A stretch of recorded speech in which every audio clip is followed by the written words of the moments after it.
Hi everyone, my name is Natasha Holland and welcome to today's Health Hour, Health Coaching with Beck. Today's topic is changing habits and habit tracking. Rebecca is our accredited practicing dietitian and health coach with over 20 years experience working with people living with diabetes and works with us in the United team here at Diabetes Australia.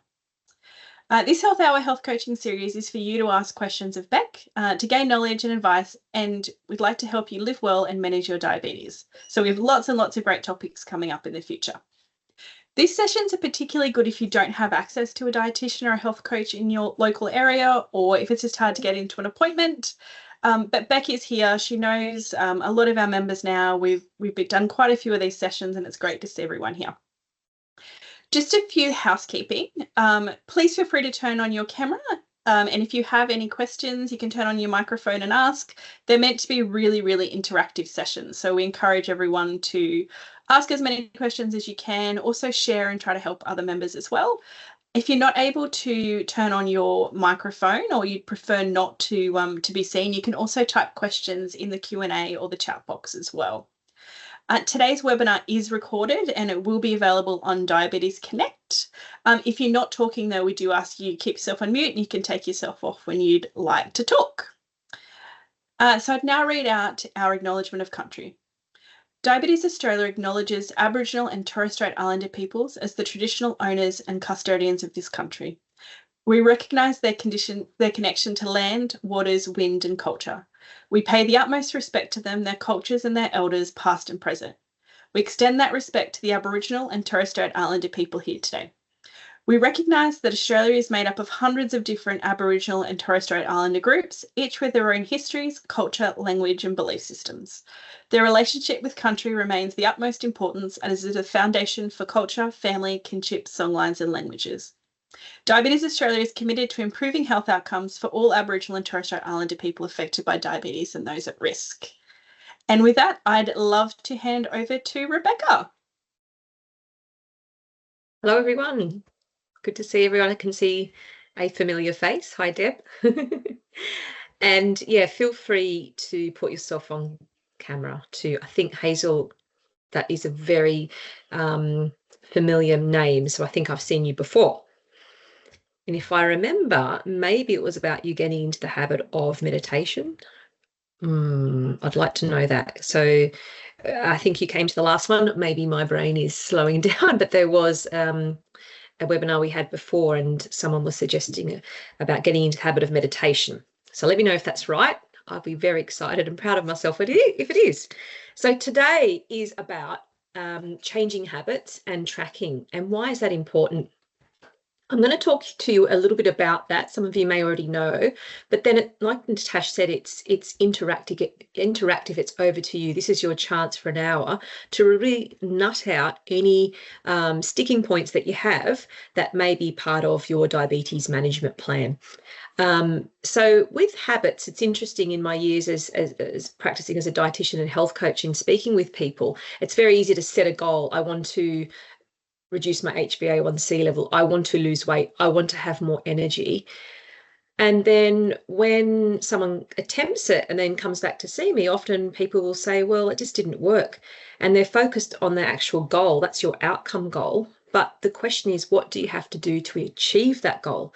So often it's a good idea to learn the skills about how to change habits and how to track them, because it's what you do or what we do consistently that gets the outcome goal. And so rather than just tracking the weight and getting on the scales or just tracking your blood sugars, they're forms of measurement. It's important to look at tracking behaviours. Are we being consistent in what we need to do in order to get to that goal? And that's what we're going to look at today. And just one little study that really highlights that changing habits is not as easy as one thinks. Has anyone heard the old saying, it takes 21 days to change a habit? And that may be as something as simple as putting your cup there's my cup, from the right side of your laptop to the left side of your laptop every day. And you may have a little post-it note to remind you, a little cue. And we're going to talk about cues and the importance. That's not really an ingrained habit. That's not going to take a lot of brain power. But when we're talking about ingrained habits, it may be habits that you've grown up with. How many of you were brought up with the idea of finish everything that's on your plate? How many people were brought up with the idea of ending a meal with something sweet, etc., etc., etc.? Now, these ingrained habits take a lot of mental power. It doesn't mean you just say, I'm going to do it, or I'm going to change it, or don't eat it. And what's the first thing we think about when we say don't do something? We call that avoidance goals. It pops back in our head. So this is what we're going to look at. But this study, they found on average, it took people 66 days to form a new habit. 66 days. Now, that's not to depress people. The reason why I always say this is to practice patience and persistence, because we're human, and the more ingrained the habit, the longer it's going to take to change. The range in this study was 18 days to 254 days. So some people, what's that telling us is that some people took up to 254 days to change a habit. So that takes time. And if we're being too hard on ourselves or expecting too much, for example, I expect to not eat chocolate every day for the rest of my life, unless it's breathing, I don't see a goal practicing it every day for 7 days a week is going to work. So we have to really be kind to ourselves and cut ourselves a bit of slack and think of how we can achieve it, and then maybe build up over time. So that study is very, very interesting, those study findings. So remember, 66 days, if you find you keep falling off the horse, well, it's expected because you're human. The question is, how do you get back on the horse and keep practicing and practicing? And there is a way of tracking habits as well. We're going to come to that. Some of you have already seen this tracking tool, but it's a really good way to coach yourself, because if you're not seeing a dietitian or health coach, you can coach yourself and you can be your own self-manager. So that's all I'm going to say, because I want to hear about how you guys are going. Are there any habits that you are finding difficult to change, or are you in the process of changing habits? Let's have a bit of a talk about it, and we can talk through strategies. Would anyone like to offer their thoughts or ideas while I have a sip of my tea? Can everyone hear me? I'm fairly new to Teams. Everyone's nodding. Good. Yeah. Hey, John. Hi, I'm John, and I'm perhaps about 10% of diabetics who, unfortunately, we've got the wrong parents and grandparents, and I've acquired it genetically. And I don't need to lose any more weight. I'm probably the reverse of most people in it. Somehow or other, I lost 10 kilograms in the last 10 years through reducing sweet things and carbohydrate. And you can probably see I'm fairly gaunt. I'm hollow in the cheeks, and I don't want to lose any more weight. So I have this reverse problem of how I put on, need to not lose any more weight and put on some weight in a healthy way. And that is my dilemma. I'm certainly not a big eater. My wife and I, well, my wife doesn't have any desserts. I might have fruit, as in some stewed fruit and yogurt. And so that's sort of my dilemma of how I don't lose any more weight, how I gain weight to get into the middle of the body mass index where I was 18 years ago when I was diagnosed with diabetes, and now I'm at the end of the healthy range, the lower end. So I'm looking for some sort of habits to put weight on, which is quite difficult. So yeah, that's my comment. Thank you, John. And not impossible, difficult, but not impossible. And I'm so glad you're on this call, because it shows it's not a one size fits all. We have some people wanting to gain weight, some people wanting to lose weight. And the question is, how can you gain weight without impacting sugars? And how can you tap maybe some new habits onto your current habits? Because what you don't want to do is just focus on putting weight on, like people think losing weight. And there are ways of doing that. So your outcome goal is I want to gain some weight. You said back to the middle of the BMI as you were before. And I think that's a really smart goal, because as we all get older, a little bit of extra weight is better than a little bit less. And I'm sure some of you have seen doctors who are happy for you to be on the upper end of the healthy weight range, for example, or a bit more. But the way to do that is exactly like you said, John, is changing habits. And what I can do, I can give you a general overview, but I'd love to get your email and I can send you some specific ideas. But the habits that people need to get into when they're trying to gain weight in a way that doesn't impact sugars or cholesterol, because people might just say, go and eat burgers, heaven forbid. I'm not going to mention the horrible burger chain that I cannot stand. I prefer to eat garbage. Is to increase protein, because that's what we need to gain muscle, and good fats. So when you're looking at your meals, and you don't have to be a big eater as well, there's nothing worse feeling that you have to just pump yourself with too much food. So what the habit is fortifying the foods you currently eat. So it might be, let's say you're having cereal in the morning with milk, you can fortify that milk to make it a high protein milk. So you're putting milk and skim milk powder in it, and you're doubling the protein. Or if you're having some sourdough toast in the morning, you might put butter on there and avocado. And I usually say to people just one fat spread, but you could put two on. Yeah. Good fats, the nut butters and things like that, using lots of olive oil. So the more olive oil, the better. Nuts and seeds, so grazing in the day. So having a graze on nuts doesn't impact the sugars, and they don't fill you a lot, but they're calorific, which is a good thing. And with your meals, making sure there is some sort of protein and good fats there. But like I said, John, it's not as easy as people think, but if that's okay, I will get your email, or even if you type it in there. And I've got a client at the moment that I'm helping to gain weight, because he's had cancer, and so he's always tried to lose weight. Now he's trying to gain weight. I've emailed him some ideas, and then what you could do is also email me maybe what you are eating, because there's nothing worse being told to eat something you don't like. So I could even have a look at what you're eating, and then I can fortify it. And I've got a really good booklet you could use as well. How does that sound? Yep, that sounds great. Thanks, Rebecca. Yeah, no, my pleasure. My pleasure. You can do it. You can. Thanks. Are there any other habits that people are in the process of changing, or they're struggling with, or they're not sure why they're not achieving a particular goal? Beck, can I just make a comment for what you were saying with John? I find that when I eat a protein-rich meal, it does affect my blood glucose levels, and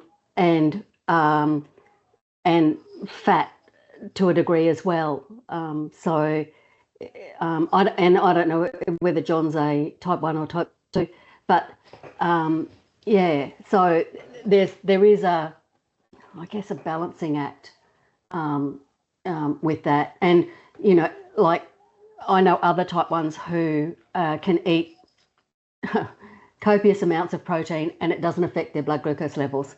So I don't know. We're all obviously unique and that, but there is the propensity that it can affect your blood glucose levels. But the thing for me is exercise. Oh, and I've had the flu, so I'm using that as an excuse. But I have great intentions. I have all the equipment that I need. I have all the knowledge that I need to do what I know I need to do. And there are just some days where I just wake up and go, no, or I wake up and my blood glucose levels are, either too high or too low.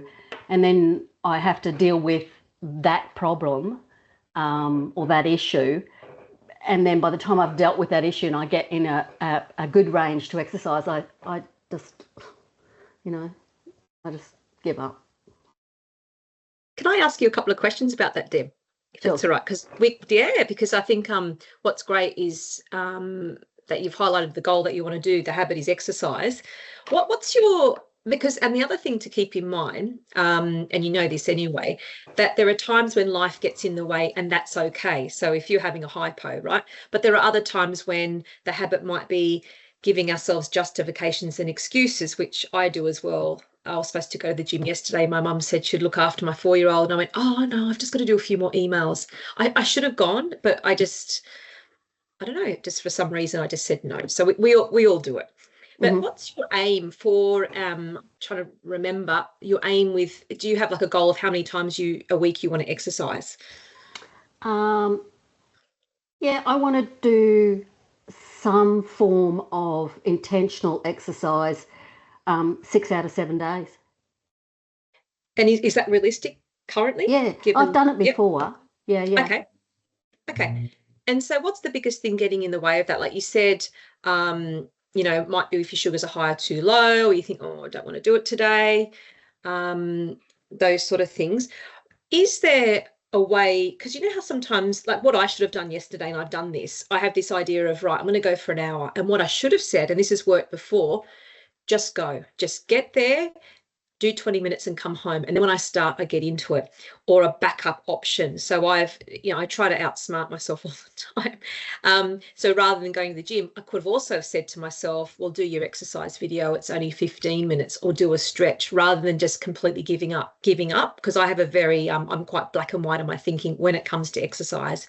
I either do it all or do nothing, which is, I'm a hypocrite because I'm always teaching people to do something which is better than nothing.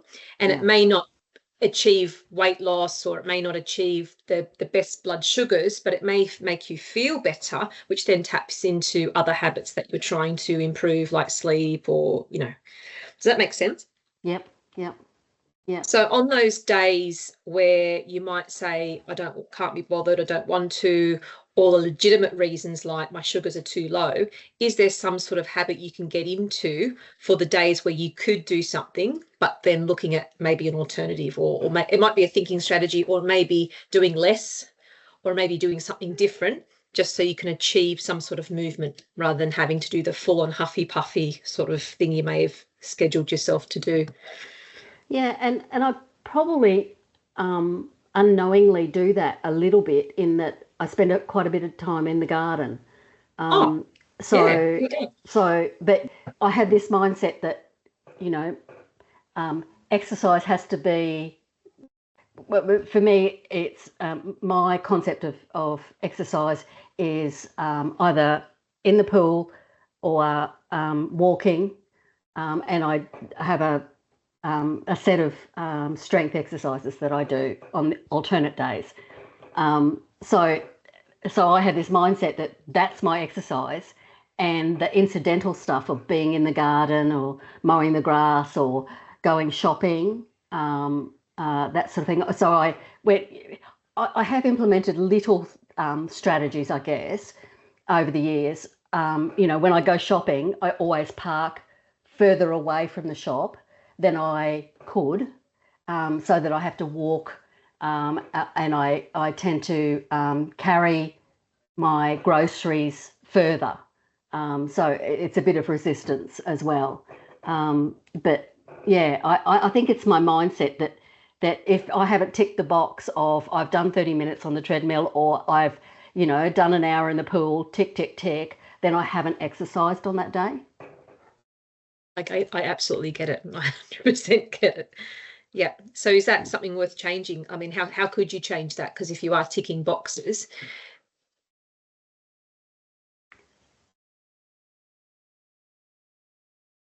Yeah, I get. I don't know, because I find it difficult to. I'm continually trying to justify it. So if I don't do any what I would call structured exercise or intentional exercise, then I get to the end of the day, and even if I've spent 3 hours in the garden digging and whatever, I tell myself I didn't exercise that day. And so what happens then when you think like that? I think, oh, poop. I didn't, you know, failure. And then I guess most times I'm less inclined to even do it the next day. So there's a domino effect. Yeah, yeah. How could you be? And I'll give you an example, because I can see, and I totally get it, because I just had my 4-year-old at a play centre and I was running around and jumping in those coloured balls and for me that's movement. But you know, I thought, oh, I'll try to go to the gym this afternoon. I get where you're coming from. So, and you've got a health professional background, haven't you, Deb? Yeah. Yeah. So black and white thinking. So Yeah. I've just forgotten what I was going to say on my brain. Oh, yes, sorry. I had a patient, very lovely patient, and she did not believe it in terms of it's good enough when it comes to exercise. So you may not believe it now. So the question I'm going to be asking you, because it takes time to change the habit, because your belief, and remember, beliefs aren't facts, are they? No. You could practice and believe that the sky is purple and keep practicing, you'll finally believe it, right? It's a crazy example, but the more you practice it, it will just become a habit and the sky will be purple. So the question I'm going to ask you, because you may not believe it yet, and I did this with a client, I said, how much do you believe that it's enough? And it was in terms of doing exercise. She said, 10%. What's gardening? 10%. But she had to practice. It's enough. It's movement. It's enough. And every couple of weeks she came back to see me. I'd say, how much do you believe it now, Maureen? And she'd say, about 40%. 40% I believe it. Because the more she practiced it and got in the habit of thinking in that way, it did have the knock-on effect. It made her feel like she's achieved something rather than nothing. It was changing her belief system, and it did then impact other behaviours at night, like, oh, well, I don't really need that extra portion of something, because she felt like she was doing something good for her diabetes. And then she'd go again the next day. Oh, well, I did a bit yesterday, because every day there was something. So she's tracking what she was doing rather than what she wasn't doing. Rather than red penning herself, it's tracking what you can do. So the question I can ask you is, how would you like to be thinking, given that it's not having a positive impact on you and how you feel about yourself, and you may not believe it, but how could you be thinking at those times when you are doing hard yakka? And I watch my mum, she sweats like anything, like it's hard work. How would you like to be thinking? Well, how could you be thinking? Probably that when I'm out in the garden digging or whatever, that this is beneficial, this is good.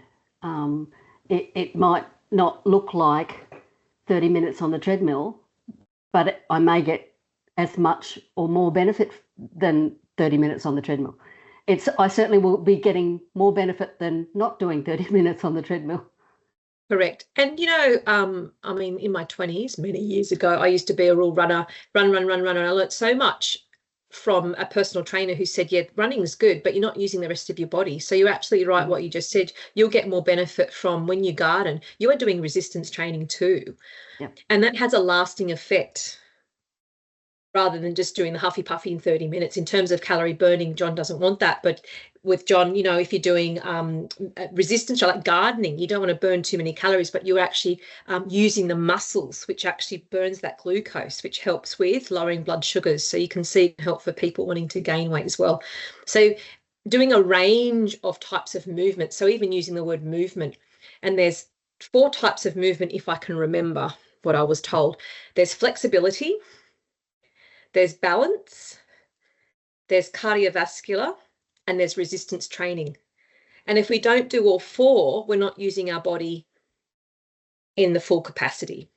So what's missing from me at the moment is flexibility and balance. I used to do Pilates and stretch. I just do resistance training and a bit of cardio. So I have that missing from me. So I'm more prone to injury when I go to the gym, and I'm stiff. Like at the moment, I'm hobbling like an old woman because I need to go back and do the stretches. But in my head, it's not good enough. That's not exercise. It's actually part of those 4 quadrants.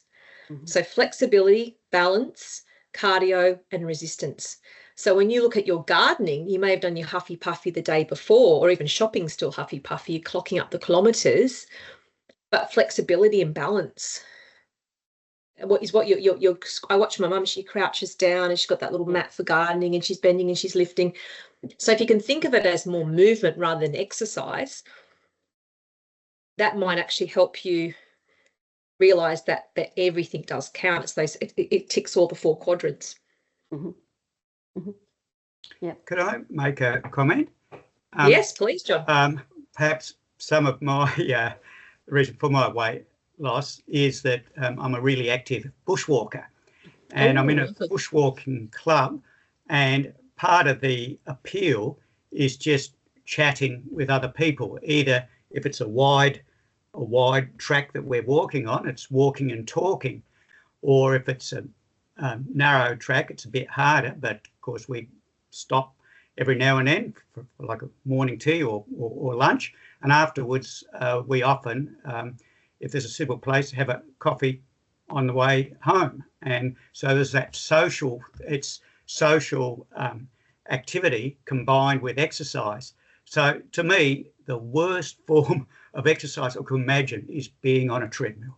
It's a really lonely thing. It's a lonely thing to me. And sort of exercising with other people. And I'm not a gym person. I don't like that sort of sweaty, hot smell in gyms. I prefer the outdoors. So, and another thing which, with the walking club I'm in, we register for a walk online. And then if we change our mind, we have to deregister, and people can see, oh, that person's no longer going on the walk. So it's a bit of an incentive to go on the walk and not feel, oh, I don't feel like doing it this morning. I'll have to deregister for this walk online. So holds you to account a little bit, John, doesn't it? Accountability. My dog does the same for us in the walks in the morning. If you don't take him, he cries and he sits there and that canine accountability. Yeah. Canine accountability. So that's just a thought about.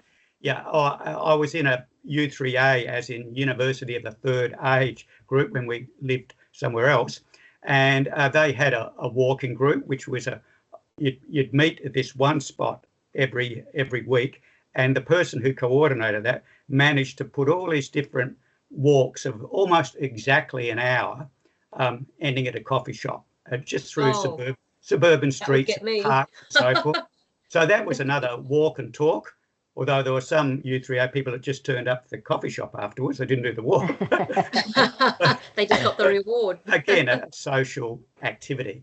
I know that's just an easy thing to say off the cuff, but that might be something. Yeah.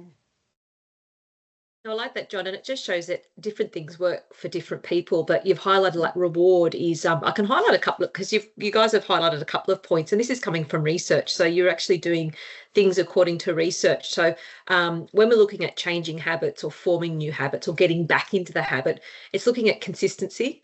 So if you miss a day, rather than thinking, oh, I failed, it's getting back on track. And I'm going to email you all the habit change diary, where you tick the day you achieved a positive habit. That may have got maybe the bushwalk, or maybe it's through the treadmill or whatever. And the day you don't achieve it, you don't put a cross, because that's going to highlight negativity and like red penning yourself, like the school teacher used to do. And so at the end of the week, you tally up how many ticks you got. And let's just say you got 3 ticks. You might think, okay, well, my aim was 5. Next week, I'll try for 4 ticks. But then with those ticks and with that goal, is it movement? So where you're ticking, one of the 4 quadrants I talked about. And the aim is just to, it's positive reframing. So reframing what you are trying to do. So one day it was bushwalking, next day was gardening, next day was 3 hours shopping, which I could easily do. So that's the first thing. Consistency is key. And what they also found in the research was to engage in what they call the habit loop, which is, first of all, cue. So a cue is a trigger. So the trigger might be, a cue might be your bushwalking boot. Oh, it's that cue when you register online. That's the cue to go and do it. Or it could be your dog looking at you. The cue could be setting up your exercise clothes at the end of your bed. You know what I used to do? This is a true story. I used to facilitate workshops used to teach health professionals and do these workshops all around Australia and Canada. And when I went to Canada, I mean, it was minus 30 degrees. And I was doing workshops in Victoria when it was really cold. And so I used to make excuses as to why I couldn't go out and exercise before doing a workshop, because I'd have a full day with health professionals. It was full on. And I used to keep making excuses because of the cold weather. And so I started going to bed in my exercise clothes. So when I woke up, I just had to get up and go, and it worked. I mean, it was a bit uncomfortable wearing a sports bra, not great for, but I used to go to sleep in my clothes and then wake up, and then there's no excuse. That was my biggest excuse. Oh, I can't find my socks, it's too dark. Oh, I can't do this. I had no excuse and had to go out. So that was my cue. But the second thing is, I said cue, routine. So get into that routine. And what you might do is what we call habit stacking. You may stack that habit onto part of your routine already. So let's say you want to drink more water. You might actually aim to drink more water when you have that meal, etc. So tap it onto something that you're already doing. So for John, it might be, well, when I'm walking, I'm expending all these calories while I'm walking. I might get into a habit of eating more. Maybe I'll take some, which are called trail mix, maybe some mixed nuts and seeds, and I can have that in my pocket and I can graze. And that's a habit that I can tap onto something that I'm already doing, which is the walking. And then the other thing is reward. So the reward might be the coffee at the end. The reward might be playing with your dog at the end of the walk. You enjoy playing the ball. Your reward might be watching something on Netflix. I can enjoy sitting and watching something if I do my exercise. So a lot of people are motivated by rewards. The other thing the study mentioned was patience and persistence. So we have to be patient and persistent because, as I said at the start, these habits take more than 21 days to change. And the other thing is looking at small manageable steps. So rather than thinking I have to do it 7 days a week, if we're not doing it every day, it might be setting a minimum and any extras a bonus. You play mind games. And the other thing is supportive environment. So is there someone else who can support you and cheer you on to help you, whether it's a dog or a partner or a friend? Especially like John said, I love that idea of that accountability with you deregistering and people can see you, or you're letting your friend down who wants to have a coffee and chat with you at the end of the walk. And the other thing is the tracking the progress, which I'll email where you it's positive reframing, tracking the days you've achieved something rather than failed. We don't want to use that word. It's something that didn't work. So there are some of the little pearls of wisdom that came from that study, and it's a lot of things that you guys have already highlighted. And so if you find that you're not achieving a habit, have a think about those points. What is it? Am I expecting too much of myself? Is it the right time? Do I need to rejig the goal? Etc., etc. Any other comments? So we've got Marcus online, we've got Hazel as well. Yes, Deb. I actually found it easier to have a really good exercise routine when I was working full time. So since I've retired, because I had less time to actually fit exercise in, I was very intentional about using that less time, if that makes sense. And now I have all the time in the world. And so unless I routinely do it at a certain time of the day, like put it in my diary, this is an appointment, then, oh, well, I could do it later, or I could do it after breakfast, or I could do it after lunch, or, and then dinner comes, or, and the day's gone. So it's an interesting dynamic that now I've got more time, it's more difficult. No, I agree. It's funny. Maybe Tash agrees in the sense that now I've got a child and I'm part-time. I get things done better than when I was full-time and had more flexibility. It's interesting.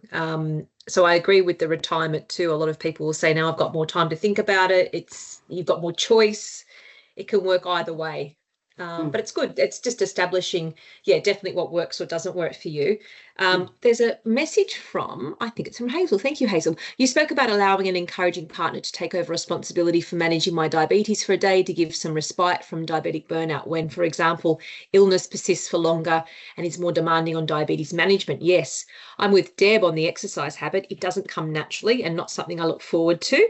I do 1.5 to 1.5 hours a day, 4 to 6 days a week. I have to vary the exercise to keep my enthusiasm. Love that. Have to prioritise it before social outings. Yes. Early morning, so easy to just say I haven't time before I go out and enjoy myself. Yeah, look, you've highlighted some really good points there, Hazel. You know, it's not easy, and I love the idea that you mix it up a bit. So it goes back to those 4 types of movement as well. Mix it up to keep enthusiastic, and your reward might be the social outing, something to look forward to when you've done your movement. So there's some really good points there. Very good points. I agree with you, Deb, about the because same thing, like a different thing, but on the weekend I find it really hard to go and do any exercise because it's like, well, we have time today and then we'll go to soccer and, you know, I'm not playing, I'm watching. But through the week, I only have a very small period of time in the morning, whereas, you know, we get up and make the kids' lunches, then the dog and I go for a walk, you come back, have a shower and get it ready for work. And that's all before 7:30 in the morning. So it's like, yeah, it's interesting that the less time you have, the easier it is to actually to fit it in and get yourself to do it. And Hazel, yes, now we remember exactly who you were from the last health hour. I am interested though. Did you have a chance to try the take over your managing of your diabetes for a day? It hasn't been that long, so I'm not sure if you have, but I would be really interested. Yes. To see if you tried it and how it was. Yeah. I was thinking it was the meditation. Yes, that's right. Yes. Yeah. So for John and Marcus, that was a suggestion of Deb's from the last health hour we had. That sometimes if it all just feels like a little bit too much and you need a break, was to let your partner take over managing your diabetes for the day and making all the decisions. That's right. Just, and when you sorry, go on, Deb.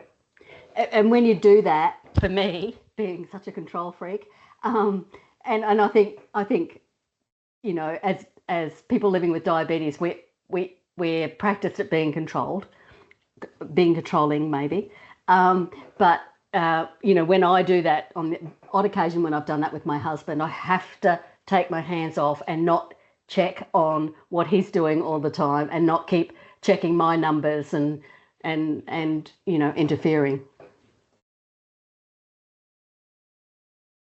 Just one thing that I used to do, I said I wasn't keen on gyms, but I did sort of work out, you could say, in the shed under the house where it was nice and we had carpet on concrete, so it wasn't a really cold or miserable place. I'm from Hobart, by the way. I found a song that really worked well doing step ups. Now I'm in my 70s, and some more mature people might remember a Midnight Oil song called "The Power and the Passion." It's a really good song. Great song, and it builds to a crescendo, noise-wise, but I think maintaining the same beat. And it's just I found it was ideal for doing step ups too. I built myself a little step thing, nice and solid, so it wouldn't overbalance. And I actually had The Power and the Passion on a cassette. So that's how old it was. And I'd just turn that one track on, and it's just the length of that track as well. And I really enjoyed the song, and it just made doing step ups so much easier. So again, find a song with a good beat to it that's ideal for step ups, a song you enjoy, and that might help people do step ups. Yeah, brilliant. That's a really good suggestion. And you know, that feeling when you do have that good song, before you know it, the song's over. I'm going to look for that song when I go to the gym, because you can choose. I'm going to get the Oh, yeah. Great song. That's a brilliant song. Yeah, it's quite a long track, actually. So. It is. It is.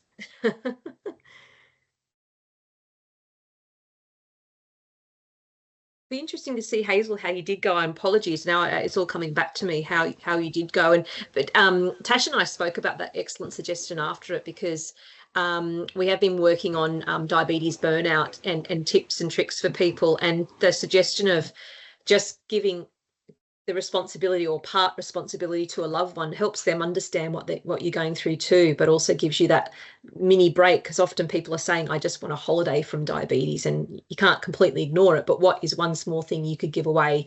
And yeah, I think it was brilliant. A really good suggestion, and something that people, I think, over the years people find that there's no option, but that's a really great possibility, the possibility of having time out in a safe way.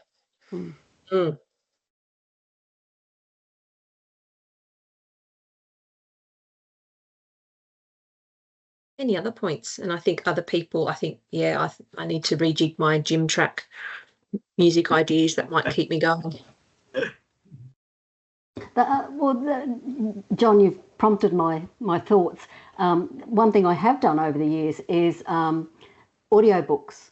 So when I'm doing the mind-numbing stuff of treadmill, and I love walking, and I would love doing the bushwalking more so than the treadmill. But we've got the treadmill, so I feel obliged to use it. So audiobooks. It's a great and idea. that sort of is a great distraction, I think. I know people who've learnt second languages and done all sorts of amazing things while they've been doing exercises they don't have to think about. Yep, these are really good ideas. Yeah, I think finding something you actually enjoy helps as well. So I know for me, I was I wanted to go back to playing golf, went back to playing golf, but found that I actually wasn't enjoying it anymore. I wasn't playing with people that no one I clicked with. I didn't really enjoy it. And then I thought, oh, well, I'm going to give tennis a go. Yes, it's not as long, which was an issue as well. It was hard to fit in a 5-hour round of golf, working full time, and absolutely loving it. And most of it was about the people, like John said, going out and having a social get together as well, I think makes a huge difference. See, they've got walking groups in shopping centres now too. Are you serious? Yeah. My Oh, local yeah. shopping Before the shop's open, you can walk up and down the. Mm. I could think of nothing worse, but anyway. I prefer nature, leaves, trees, birds. But yeah. When I shop, I'm on a mission. I don't go with anyone. It's just it's all weatherproof. So I guess. that's true. Air conditioning, weatherproof. Yes. Okay. End with a coffee shop. I mean, if you're living somewhere really hot like Darwin, I guess that would be, I understand. So weather can have that barrier. Yeah. But somewhere crisp like Hobart, like absolutely beautiful walking in the winter. Lots of hills in Hobart. There's snow on the mountain today, first time for this year. Jealous. Oh, wow. Is it? Oh, how lovely. Mount Wellington, Yeah. Just one thing with eating again, but more not weight reduction this time, but reducing carbs. Or I found one little trick, and people might have other tricks. It's more a visual trick, in that I was in the habit of having a slice of cheese on a round cracker. And I know particularly rice crackers are pretty high carbohydrate. You shouldn't have those. And I'm looking for low salt crackers and that, but it's still carbohydrate. So now I have, or sometimes, a slice of cheese on a disc of cucumber. So instead of a round cracker, it's a round slice of cucumber that you've got on there. So that's sort of, carb reduction. And it's just, you're tricking yourself visually with your food. And I don't know if anyone's got any other ideas like that, little tricks that in terms of, reducing carbs that way. I get, and for the life of me, I can't remember, but I think the brand is Alina crackers at Coles, and they have a range of different flavors, but they have a seed one, and it's very, very low carb. I think I think it's either 4 or 6 crackers is about 8 grams of carbs. It's really low, and they're great. The other thing I've done from time to time, experimenting with, along a similar vein to what you're saying, John, is I do a lot of dehydrating. So I've dehydrated sliced beetroot, and it gets really crispy, like a chip. And you can use that. I've used that as a cracker base. Really, the cracker's only a carrier, isn't it, for whatever you're putting, whatever you really want to eat. The cheese is the most important thing, isn't it? Yeah. But there are some really good low carb or no carb even crackers, and there's some recipes. I don't know, Beck, whether you've got recipes for low or no carb crackers. There's plenty, you can make with seeds and yeah. And then what you're doing, John, is then you're keeping the good fats and the proteins. That will keep your weight on as well. So it's not low calorie as such, it's good calories. So you could put the cheese and then you got the fat from the seeds. That could be, and with bushwalking, those Alina crackers could be good too as a little nibble. Yes, I've made a note of that, so I'll keep a lookout for them. Alina. Yeah, Alina. Yeah. The other thing, John, for your walking, jerky. And again, you have to be careful. You have to really read the ingredients with jerky, because some of it's very high in sugar. But and salt. A really good pure jerky. Brilliant. Yeah, I do take that on multi-day walks as a walk up to about 3 days now, not week long anymore. But that's a little treat. Beef jerky on day 2 or 3 is a little treat. Yeah. Great. And there's a lot of jerkies available now that are haven't got nitrates and all the nasties. Like it's a kind of a trend now. So it's great to find. When I was living in WA, because there's a big South African population, so maybe that's why we have a lot of jerky there. But a lot of little companies and pop up at the markets, tents and have natural jerky of all different types of protein. So that's a really good option. Yeah, Super Butcher have jerky. If you have a Super Butcher near you, yeah. Very good. Very good. Yeah. Just seeing if Hazel has said anything. Don't want to miss. I've just commented on that. I was going to say, if anyone's interested as well, John, your comment around tricking yourself reminded me back of your video, the Carb Smart video, where you had the different ways you could serve I think it was ratatouille, and how you could put the rice on the bottom and then the food on top, or the rice in the middle and the food around the side, or just the bowl of food. So I'm just going to share the video in the chat if anyone is interested later. I just really like this video. It's probably one of my favourite, I think, that you've done. So reminded me sharing it. Oh, so John did the video? No, I don't. Might have been another. Did you say? No, you did, Beck. It's your Beck. It's your video, Beck. But John mentioned about the tricking. Well, no, it was John saying tricking the rice. I thought you said John did it, and I thought, John, it's like we've got the same brain. I did a ratatouille recipe where, you could put the rice on the bottom or in the. It is. Yeah, it's tricking your brain. And when you go to the restaurants, they prop things up with lots of salad and it makes it look a lot, and there's so many things you can do. But the ratatouille, it's one of my winter favorites, but there's ways of thinking you're getting more carbs than what you are. That just threw me then. Sorry. That's a great idea. I see what you mean. You could have I hate to use that word, but a donut of rice just around the edge of the plate. That's right. With all the, what you do around all the other stuff, the ratatouille or whatever in the middle. Yeah. Or what they do is they've got like a measuring cup, and you can pop the rice in there, and then it's like a mold, and you pop it in the middle, and then you put your filling around, or you just add an ice cream scoop on top. So visually, you see this pile of rice, but it's just about this much. Always playing around with different types of things. And I actually, what I did as well was put the grams of carbs, the difference. So you can see the massive difference. I think one was 80 grams of carbs compared to 16 grams or something like that. Yeah, it's really interesting. I cannot go near rice, or rice cannot go near me. And I love rice. I said to my husband the other day, you know what I really, really miss? since being diagnosed is fried rice. A good bowl of fried rice. And I used to make a really good fried rice. But honestly, and it doesn't matter whether I use low carb rice, it doesn't matter whether I use a small amount of rice, it doesn't matter if I dose correctly for the carbs. I just go through the roof. Crazy. It's not worth it. And I find it's not worth it. Like, even though I'd really like to have a nice bowl of fried rice. Well, there's a marketing plan. Let's come up with something that's carb-free. But then if it's too high fat or protein use, because as you rightly said, some people with type 1 spike if they have too much protein and fat. So you're damned if you do them, damned if you don't. Oh, goodness me.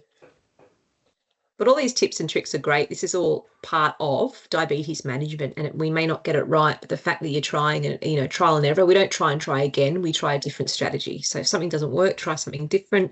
And we do have that forum to reach out, because you guys are what make it. That's why we call it United, everyone together. I'm here as a facilitator, but you guys have a lot of knowledge. So it's really trying to share those ideas together. And this is why we do these webinars as well. Very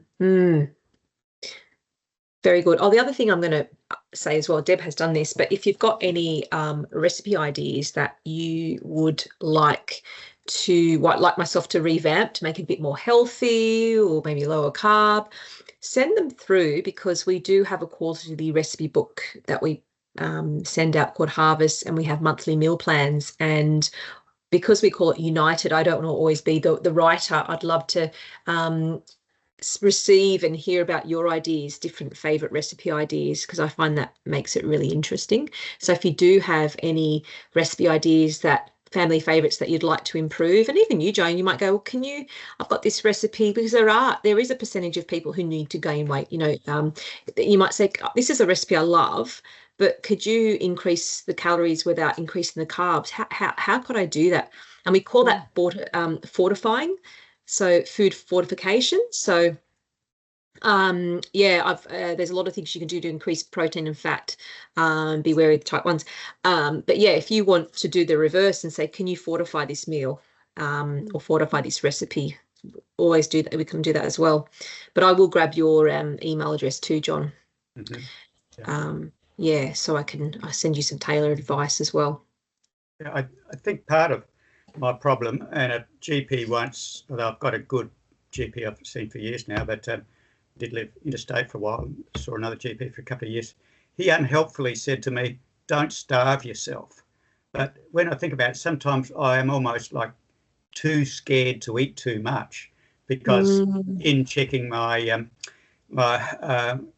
BGL afterwards, it's 8 or 9 after, and I haven't eaten for 2 hours, or it's still 8 and first thing in the morning, and I know there's that sort of dawn effect, but yes, I just other times when I've eaten sort of late in the evening, it has spiked in the morning still.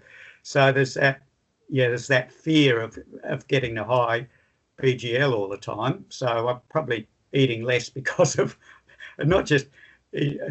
it's not just selecting that right food, it's just not eating at all to keep the BGLs down, which is because I am in the low 7s now for HbA1c, which is I've been in the sort of 6s, 6.8, 6.7, but and an eye specialist said to me once, try and keep your HbA1c under 7, because over 7, that's when things start to go wrong. So that's that. And I'm type 2, I might still have a little bit of extra for other medication and so forth, metformin and something. But it's just trying to get that HbA1c into the 6s sort of thing. And so it's just fear of anything I eat. Maybe I need a psychologist. It's a good point you've raised, John, because since diagnosis and that fear, then we talked about beliefs before, believe that anything you eat could cause a spike in sugar, which could be a barrier to stopping you gaining weight. So what I'd say when you email me is I call it experimentation. There's no failure in an experiment. So we can try different experiments so then you won't, so we can work with the fear. Okay. And so when someone's fearful, we do what we call like exposure therapy. So expose you to different types of foods to try, and you can try a bit, test it, see how it goes. But also don't forget, and Deb will agree with this, there are so many different factors that impact blood sugars. So you hit the nail on the head, Dawn phenomenon. You've got a high genetic predisposition of getting diabetes, right? We don't know what's going on with your liver overnight. So especially if you've been fasting, you haven't eaten, and then the liver releases glucose. And it's always good to tell your doctor that as well, because they might need to tinker with the types of medication you're on. But other factors that can impact your sugars, as you would know, can be illness, poor sleep, stress. You might have back pain from that big walk you did. So any pain, think of it like blood pressure, how sensitive our blood pressure can be with any physical changes in the body. It's the same with blood sugars. So you may have been eating the same thing every day and get a high reading. It's not always about diet. And then the more we stress about it, that stress makes it worse too. So we can do experiments together to help you to gain weight, but also to work with that fear as well. But that sounds like, I think you've hit the nail on the head, could be what we're saying to ourselves can stop us from eating. So getting into the habit of eating more then helps us to gain weight. So I think you've found the barrier that we can work with. Yeah, thanks. And I wonder, John, whether when you do work with Beck, whether it'd be worth, and Beck, I don't know, getting a CGM just for 2 weeks, and I don't know whether Abbott is still doing their $15 trial. Oh yeah, But you can, if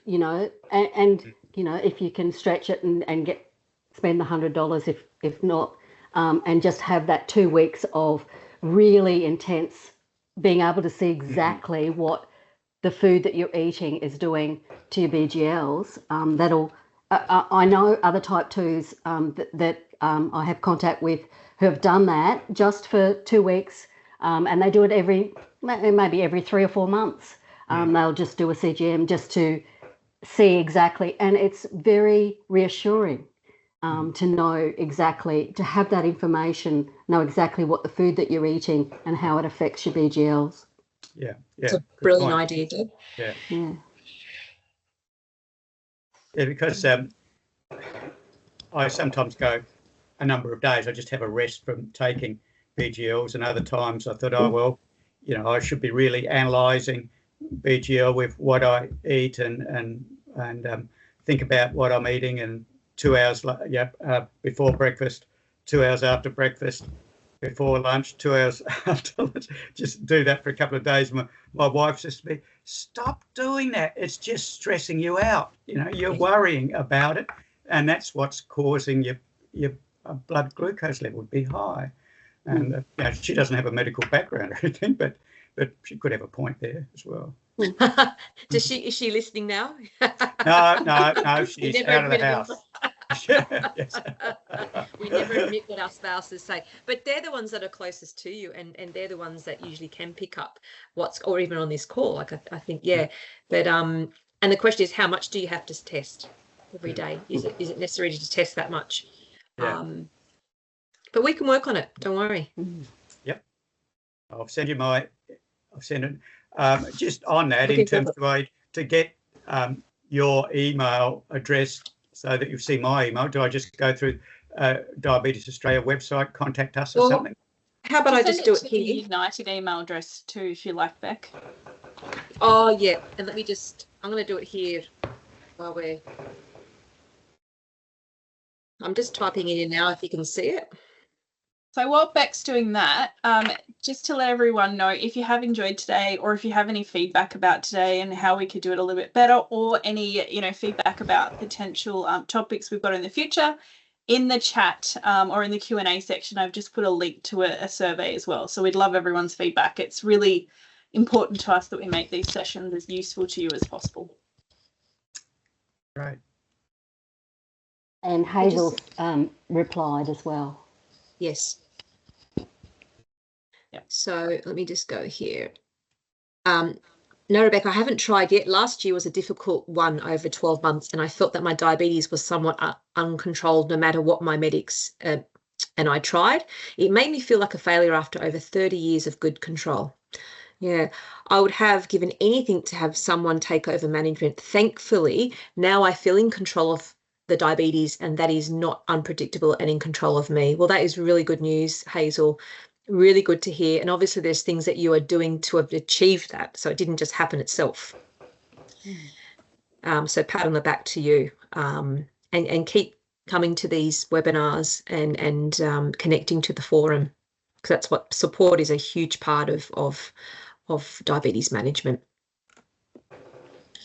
Can everyone see my email address there? It's rmcphee@diabetesaustralia.com.au. I'm just trying to send it individually to John, but I can't see how to do that. Did you send it in the chat, Beck? Yeah, Do Q&A. I can't get the chat on this. Oh, hang on. I'll do both. Here we go. I've done it in the chat and the Q&A. Can you all see that? Yes, right there. Oh, yes, I have it. I can see the McPhee at diabetesaustralia.com.au. Yep, I can see that. Yes, McPhee, yeah. So, John, send me let's briefly what you eat in the day, because then I can work with what you currently eat rather than telling you what you don't like. Yeah, in other words, a typical day of what typical day. Yep. And anything else, any little things that you find that might be barriers of, Terrific. Thanks very much, Rebecca. My pleasure. Thank you all for joining us. The hour always goes fast.